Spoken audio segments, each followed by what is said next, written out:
Amos, Kabanata 9. Aking nakita ang Panginoon na nakatayo sa tabi ng dambana at kanyang sinabi, hampasin mo ang mga kapitel upang ang mga tungtungan ay mauga at mga kaputol-putol sa ulo nilang lahat, at aking papatayin ng tabak ang huli sa kanila. Walang makatatakas sinuman sa kanila, at walang makatatanang sinuman sa kanila. Bagaman sila'y humukay hanggang sa Sheol, mula rooy kukunin sila ng aking kamay.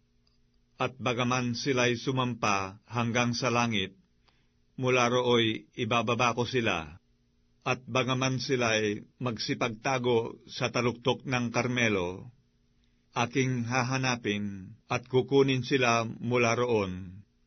At bagaman sila'y nagsikubli sa aking paningin sa gitna ng dagat, mula rooy uutusan ko ang ahas at tutukain niyaon sila.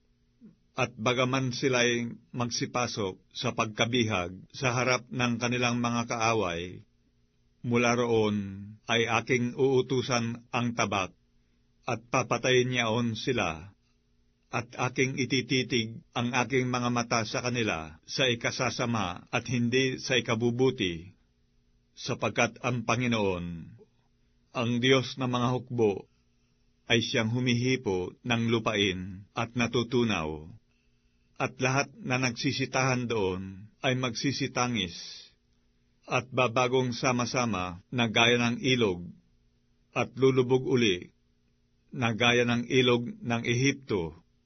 Siya na gumawa ng kanyang mga silid sa langit, at kumatha ng kanyang balantok sa lupa.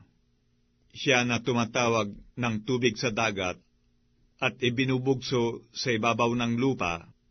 Panginoon ang kanyang pangalan. Di baga kayo'y parang mga anak ng mga taga-Ethiopia sa akin, o mga anak ni Israel? Sabi ng Panginoon, hindi ko baga pinasampa ang Israel mula sa lupain ng Ehipto, at ang mga Pelisteo ay mula sa Kaptor, at ang mga taga-Syria ay sa Shir? Narito, ang mga mata ng Panginoong Diyos ay nasa makasalanang kaharian, at aking ipapahamak mula sa ibabaw ng lupa, liban na hindi ko lubos na ipapahamak ang sambahayan ni Jacob, sabi ng Panginoon, sapagkat, narito, ako'y mag-uutos, at aking sasalain ang sambahayan ni Israel sa gitna ng lahat na bansa, gaya ng trigo na nabitay sa isang bitay. Gayon may hindi malalaglag sa lupa ang pinakamaliit na butil.